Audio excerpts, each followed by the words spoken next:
There's a really simple reason why the next James Bond will not be an A-tier star. Look, I've seen a lot of people say that it should be Aaron Taylor-Johnson or Tom Hardy, and don't get me wrong, I think both would be great. But in order to know why they're not, you need to know how money works in Hollywood. I learned a lot about money in Hollywood from a show in the early 2000s called Entourage, which was about a young actor going from indie star all the way to megastar, and was loosely based off the real-life careers of Mark Wahlberg and Tobey Maguire. Entourage was kind of described as Sex and the City for men, but the real hook behind the show is that in every single episode, real celebrities cameoed as themselves. In Entourage, you got to see how much these actors were paid for these movies, as well as when their renegotiation periods were. When you sign up for a franchise, a lot of the time they will include, hey, you're going to be on this amount of money for the first couple of films you're contracted to, and you can renegotiate way down the line. A really good example of this is the kids from Stranger Things. In season 1, they were paid 25 grand per episode. Season 1 was a smash hit, so you think they get paid more in season 2, right?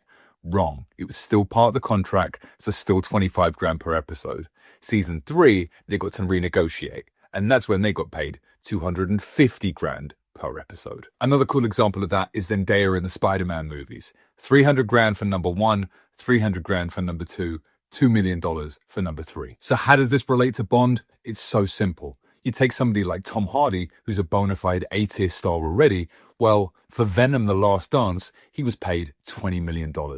When you look at Daniel Craig's first movie as Bond, he was paid $3 million.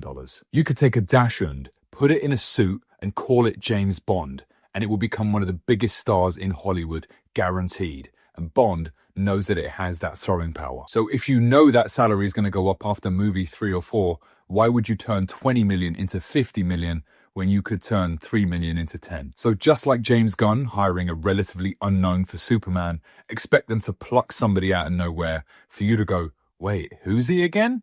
And for him to become a massive star. And while I'm throwing out predictions, expect it to be somebody who either is from TV and not from movies, or expect them to pluck somebody from like a teen romance movie, similar to how Robert Pattinson jumped out of Twilight. And if you've stuck around this long, in the comments, I'm going to leave my 3 picks for Bond. I want you to comment if you agree or disagree, which one's your favorite, or who you'd pick instead. I'm Lee, follow if you love film.